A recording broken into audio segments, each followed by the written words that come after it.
अब आपका यहाँ पे एक और एग्जांपल लिया मैंने, same nature of the origin he find out करना है, ठीक है। तो उसमें हमने क्या क्या किया था, फर्स्ट हमें क्या चेक करना है कि कर्व आपका 0 0 से पास यानी ओरिजिन से पास हो रहा है या नहीं। उसके लिए हमें क्या करना पड़ेगा, इक्वेशन में क्या करेंगे, 0 x = 0 एंड y = 0 पुट कर देंगे, ठीक है। फिर सेकंड स्टेप क्या करना है, हमें जो लोएस्ट डिग्री टर्म होगी उसको क्या करेंगे, 0 से इक्वेट करेंगे। अगर वो y की वैल्यू को आप 0 से इक्वेट कर रहे हो तो वहाँ पे हम आंसर किसकी टर्म्स में निकालेंगे, y के लिए निकालेंगे, x की टर्म्स में, ठीक है। अगर आप x को 0 से कंपेयर कर रहे हो तो हम x के लिए सॉल्व करेंगे और वो किसकी टर्म्स में, y की टर्म्स में। अब क्या करेंगे, फर्स्ट हमें क्या करना है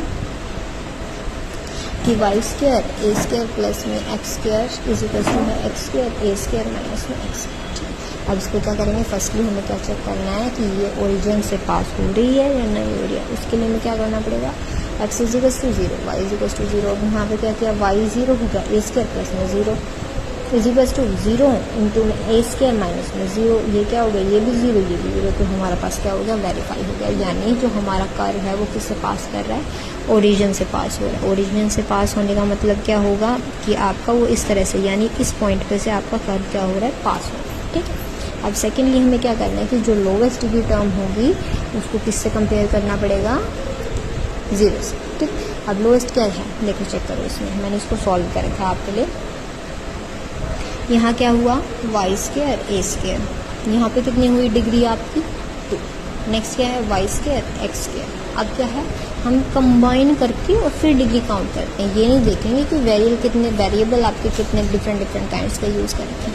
कांस्टेंट है तो उसकी डिग्री काउंट नहीं करेंगे। अगर आपके पास वेरिएबल्स हैं डिफरेंट काइंड्स के हैं तो इससे मैटर नहीं करता कि वो आपको x है, y है, z है, जो भी ले रखा हो, जस्ट आपको काउंट करनी है डिग्री।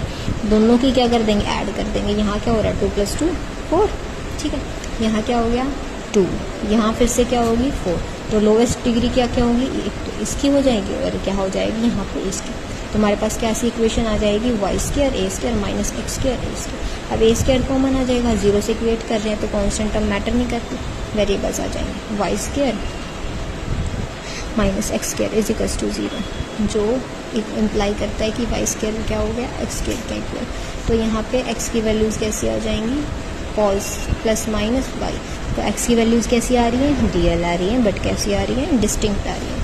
तो डिफरेंट काइंड्स की वैल्यू है। रियल और डिस्टिंक्ट के लिए अगर आपको टेंजेंट रियल और डिस्टिंक्ट वैल्यू दे रहा है तो उसके लिए हमारे पास क्या होना चाहिए, किस किस की फॉर्मेशन होगी, नॉट और कॉन्जुगेट,